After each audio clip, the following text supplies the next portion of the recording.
Hello, friends. Welcome to Adventures in Pixieland. My name's Amy. I'm an ordained minister, and we're in Bible study. We are in the NIV, and we will be through the end of 2025. In this video, we're in Leviticus, chapter 27, also known as the end of Leviticus. So, 3 chapters of the Old Testament down. As soon as we finish this one. As soon as we finish today's reading. So let's jump in. Redeeming what is the Lord's.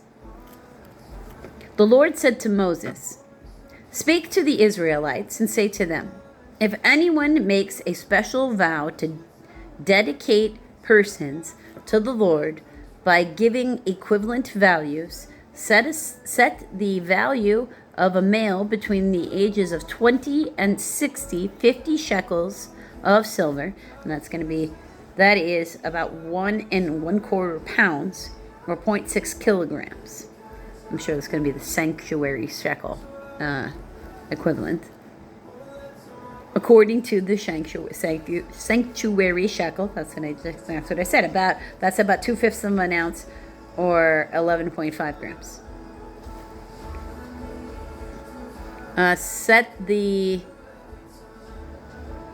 Oh, it's okay. Then here. And if it's a female, set her value at 30 shekels. That is 12 ounces, or 0.3 kilograms. If it is a person between the ages of 5 and 20, the value of a male set at 20 shekels. That is about 8 ounces, or about 2 kilograms. And of a female, 10 shekels. That is about 1 1/4 ounces, or 35 grams. If it is a person between 1 month and 5 years, set the value of the male at 5 shekels. And F, that is 2 ounces, or 55 grams. Of silver. And if that is a female, 3 shekels of silver. That is about 1 1/4 ounce, or 35 grams. If it is a person 60 years old or more, set the value of the male at 15 shekels. So it's not just gender discrimination. We got age discrimination too, okay? 15 shekels for a male. 60 years or older. And that is, there we go. I have to find where I was here. We're at H. Here we go. That is 6 ounces, or 170 grams. And if it's a female, 10 shekels. That is probably about,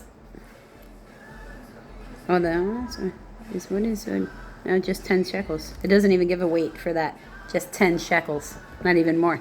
If anyone making the vow is too poor to pay the specified amount, he is to present the person to the priest, who will set the value for him according to what the man making the vow can afford.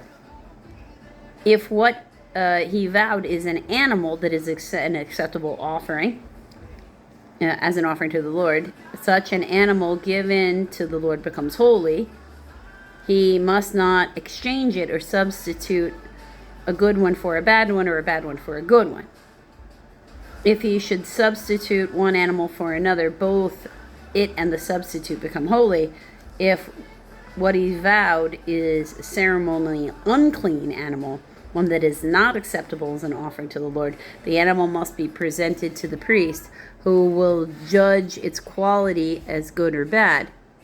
Whatever the value the priest then sets, that is what it'll be. If the owner wishes to redeem the animal, he must add 1/5 of it to his value. So if he wants to put the animal up as collateral and come back with money, they'll let him do that. If a man dedicates his house as something holy to the Lord, the priest will judge its quality as good or bad. Whatever value the priest then sets, so it will remain. If the man who dedicates his house redeems it, he must add a fifth to its value, and the house will become his. Now let's talk for a second about that unclean versus clean animal. They could be putting up something as an offering, like a food offering, so it has to be a clean animal so they can eat it, or sacrifice it as a burnt offering, because there's the list of what's acceptable or not. But there are animals that are beasts of burden that are not food, that could also be given, that have a value, because they're trying to you're talking about making a vow, so it's sort of like as if you were entering into a legal contract with someone. I swear that I will do this thing. Here's what I'm offering as collateral to swear it, but you're putting it before the priest, so it's a vow before God. If a man, that's verse 16, if a man dedicates to the Lord part of his family land, its value is set according to the amount of seed required for it. 50 shekels of silver to a homer, that's I, that is probably about 6 bushels or 220 liters. Of barley seed. If he dedicates his field during the year of Jubilee, the value that has been set remains. But if he dedicates his field after Jubilee, the priest will determine the value according to the number of years until the next Jubilee, because it has to go back to them. And its set value will be reduced. If the man who dedicates the field wishes to redeem it, he must add a fifth to its value, and the field will again become his. If, however, he does not redeem the field, or if he had sold it to someone else, it can never be redeemed. When the field is released in Jubilee, it will become holy, like a field devoted to the Lord. It will become the property of the priest. If you don't go redeem it before Jubilee, it becomes property of the priest, or priest, depending upon who it was, placed in the care of. Because essentially, it becomes the care of the priest during that whole time. You don't get it back. If a man dedicates to the Lord a field he has brought, which is not part of his family land, the priest will determine its value up to the year of Jubilee. The man must pay its value on that day as something holy to the Lord. In the year of Jubilee, the field will revert to the person from whom he bought it, the one whose land it was. Every value is to be set according to the sanctuary shekelled, 20 gerahs to the shekel. No one, however, may dedicate the firstborn of an animal, since the firstborn already belongs to the Lord, whether an ox, and the Hebrew word for this can be both male and female, or a sheep, it is the Lord's. If it is one of the unclean animals, he may buy it back at its set value, adding a fifth of the value to it. If he does not redeem it, it is to be sold at its set value. But nothing that a man owns and devotes, it's like, the Hebrew term refers to irrecoverably giving over things or persons to the Lord. Like you don't ever get it back to the Lord, whether man or animal or family land, must be sold or redeemed. Everything so devoted is most holy to the Lord. No person devoted to destruction, B, the Hebrew term refers, it's M. The Hebrew term refers to the irrevocable giving over of things or persons to the Lord by totally destroying them. So burning something up. May be ransomed. No person devoted to destruction may be ransomed.